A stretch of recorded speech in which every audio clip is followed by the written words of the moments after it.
Welcome to Bake It Simple. I am so glad you're joining us today. We're going to be making these absolutely stunning Nutella puff pastry rolls. This recipe only takes 3 ingredients, so let's get to it. The first one is puff pastry. We are using 2 sheets. This has thawed at room temperature about 40 minutes. It's still really cold, which is what we want, but soft enough that it didn't crack when we open it up. I am just putting this onto parchment paper to help with cleanup. Our next ingredient is Nutella, aka Great Value hazelnut spread. This was literally half the price. I think it was $2.50, and it tastes really good. So just save yourself a bit of money and use the cheaper stuff. And we're going to be spreading a very, very generous 3/4 cup of our hazelnut spread. And then we're going to be spreading it all over, right to the edges. We want to make sure we get a nice, even layer.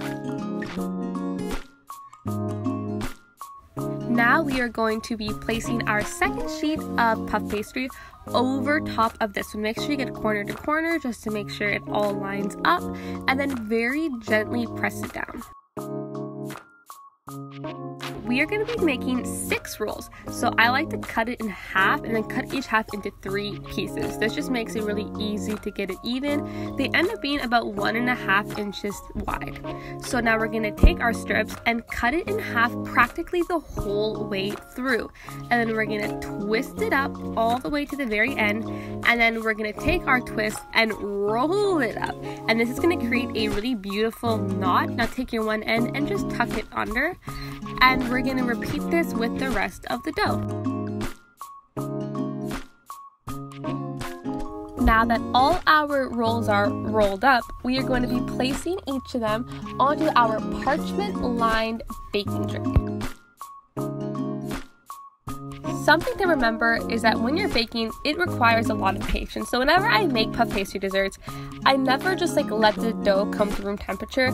I'll microwave it, or I'll place it in a preheated oven, or I'll just try working with it before it's warm, and it ends up cracking and being terrible. But this time I really took my time and it worked really well. So the next thing we're going to be doing is brushing it with milk. Technically you're meant to use eggs, but I ran out, and milk is a very good substitution. So we're going to be baking it at 425 for roughly 35 to 40 minutes. If you don't have a convection stove, you're going to want to flip it halfway through, and when it is done, they are puffed, they are golden, and it smells delicious, so buttery, and these are gorgeous. Now when you bite into it, you're going to get this flaky, chocolatey dessert. This is something that dreams are truly made of. I loved it, and if you did too, make sure you leave a like and subscribe for more recipes. I post 3 times a week.